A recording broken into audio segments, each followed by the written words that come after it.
U.S. Congresswoman Angie Craig joining us from her office in Burnsville. And Representative, let's talk about this call tonight. It is kind of an unprecedented move. Explain kind of what's going to be happening. Well, tonight we're going to have a district-wide call. We're going to try to reach out. I think the capacity is about 100,000 constituents. And we've got the Department of Education, the Department of Health. We've got several superintendents, really just to give parents an idea of over the next 8 to 10 days what our school districts are going to be doing to plan for the potential for additional distance learning. What is it that you can tell me that maybe you know or that you have heard? It was only yesterday that the governor came out and said that the schools would be closing, and a lot of people have anxiety over this.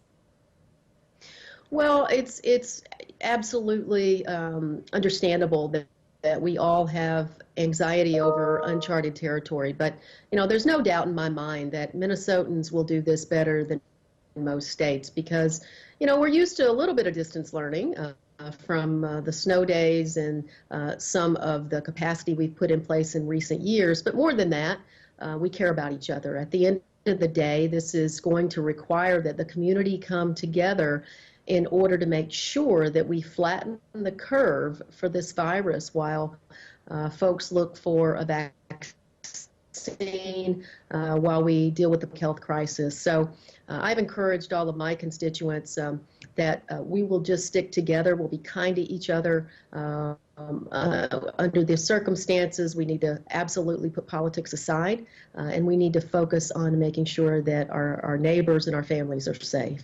What are some of the concerns from the superintendents that you've been talking to that they're really voicing and saying, you know what, we're going to be able to do this, but this is what's going to make it difficult? Well, many of the school districts for 6th through 12th graders already have decent plans in place because in many parts of the congressional district there's already access to an iPad, a Chromebook, or some sort of activity for distance learning. I think the challenge will come in K through 6 in particular. And I also think the challenge is going to come in the more rural parts of our district.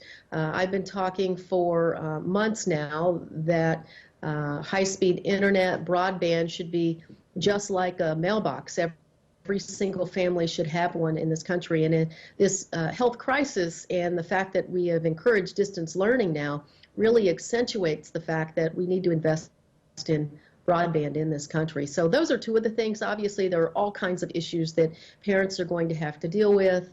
Child care, particularly for our first responders and our health care workers. I thought the governor was particularly thoughtful and his staff about making sure that our schools stay open to accommodate those issues. And then finally, we have a number of students who are on IEPs or individualized education plans for special education, and we're going to have to make sure that we have the capacity to continue to support those students. So lots for our educators to work out over the next 10 days. If you know a teacher, thank a teacher today. That is great advice, and you are such a great calming voice in kind of this storm. If you don't mind, I'm going to have you hang with me for just a couple of minutes. We're going to take a quick break. A couple more things I want to kind of touch on. Sounds great. Okay, we'll be right back.